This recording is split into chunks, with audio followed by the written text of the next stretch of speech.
Hello everyone.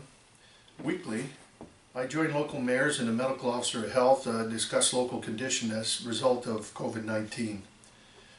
Weekly trends show our case numbers rising significantly, and today it was announced that Windsor-Essex is moving into gray lockdown status. We had hope that we could get our case numbers down and avoid being put into this situation, but unfortunately we are here. And this status will take us into Christmas Day and likely beyond. In anticipation of this move to lockdown, we have closed Town Hall and the arena offices to walk-in visits as of end of day December the 10th. The arena and community halls will be closed when we officially in lockdown. We encourage people to use the town's online services, telephone, and for limited time, appointment-based services. Outside of town facilities, restaurants will close to indoor dining, in-store shopping at non-essential businesses will be banned, and other essential businesses will be limited to a certain number of patrons inside. For the full rules of the lockdown, please see the Windsor-Essex Health Unit website. Cases are once again rising in our long-term care homes and congregate living facilities. 2 local hospitals have experienced outbreaks in the last 14 days. This week alone, the health unit is monitoring 24 outbreaks in health and living facilities, schools, and businesses. Our health unit has had to call in additional support to conduct contact tracing. They are swamped. We all need to do more to work together and change our behavior. We must stop the spread of COVID-19 before the months of January and February, when flu numbers rise. The capacity of our hospitals is limited. Over the last 2 weeks, we have lost 6 local residents, bringing the total number of deaths to 86, including a young man in his late 20s. While we are struggling with decisions around not seeing our family over the holidays, think about this. 86 families in the region will experience the Christmas holiday without a loved one. Please keep them in your thoughts and prayers.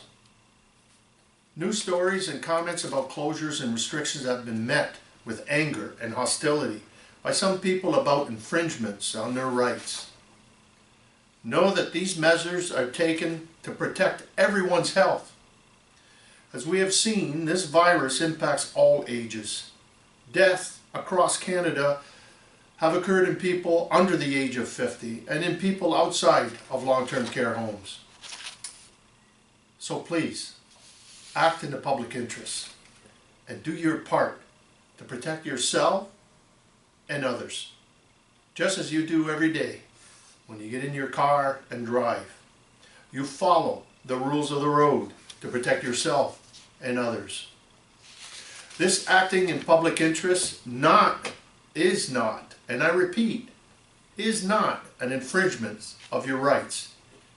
Once again, I stress the importance of individuals and measures like wearing a mask, washing your hands, sanitizing frequently touch surfaces, keeping your distance, staying away from crowded areas, staying home if you are sick.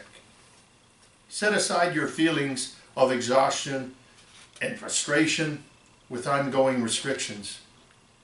We do not have widespread vaccinations yet, and for now, we must act to protect our families, our friends, and our neighbors, and our community, and bring the numbers down.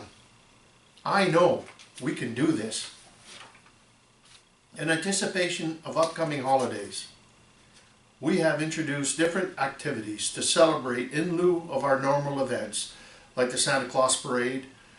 The town launched the Holiday Lights event where property owners who decorated or put up lights can enter a draw for great prizes from local businesses. We held several virtual visits with Santa and Mrs. Claus that were sold out. There is a scavenger hunt and coloring contests underway, and we put together some craft activities that were very popular. I want to thank the community for supporting our modified events and participating in the spirit of Christmas. Prize winners for the Holiday Lights event will be announced on December 17th, with prizes to be mailed. Winners will be contacted by our Parks and Recreation staff, letting them know they have won a prize and to confirm their mailing address. I ask you to consider our local businesses this month and keep your dollars local this holiday. Our Tecumseh BIA has a directory of local businesses on their website. All of our local restaurants offer gift certificates or gift cards in order to take out or delivery. Many of our local businesses offer online or phone ordering or curbside pickup. You can help keep our local economy going during this period of uncertainty. And I strongly encourage everyone to think of the local businesses and reach out for holiday giving. I also want to thank the community for their ongoing support for the Goodfellows Charity Drive this year. As everyone knows, this year's Goodfellow newspaper drive had to be canceled due to COVID restrictions. Goodfellows had to pivot to collect funds in a safe way. And from the town, we donated $1,500, and my annual golf tournament fund donated $500. The Goodfellows Toy Drive is still going on and until the 18th, and donations of unwrapped toys can be dropped off at the Fire Hall number 1 on Lesbros Road, Monday to Friday between 9 a.m. and 4 p.m. or Tecumseh Home Hardware during the regular operating hours. You can also text Good Give to 45678 to make a donation as well. Town Council held their last meeting of the year this past Tuesday, and we had full agendas for the policies and priorities and regular council meetings. 2 new policies were adopted to respond to concerns from the community regarding trees. The new commemorative tree program replaces the old donation and memorial policy, and for those wishing to remember a loved one with a tree and a plaque, should an individual or group wish to have a tree planted in memory of someone, the cost will be $500, and applications can be found on our website. A plaque may be purchased with a tree for an additional $350. Council also adopted a new policy on the maintenance and removal of trees on town property. This policy is in keeping with Ontario's Municipal Act, which requires us to adopt and maintain policies to protect and enhance tree canopy.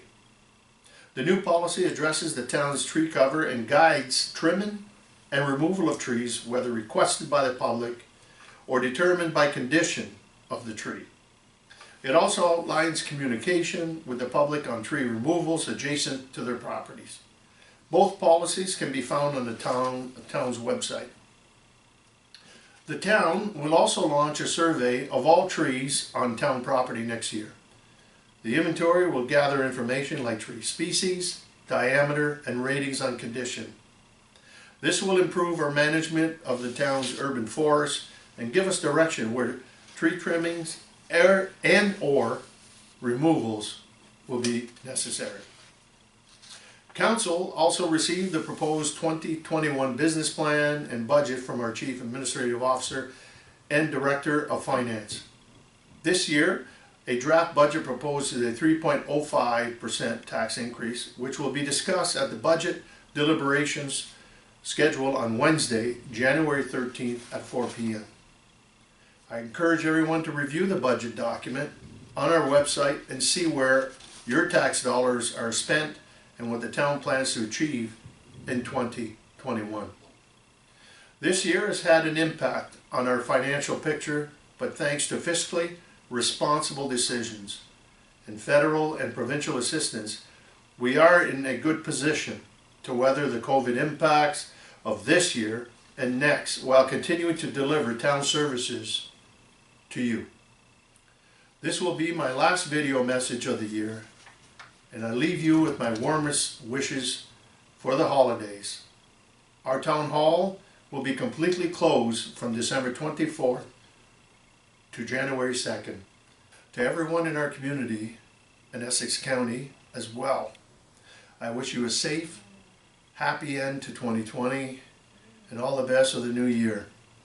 May we hold dear those we love, keep each other safe and healthy, and continue to follow all public health guidelines as we move into the new year.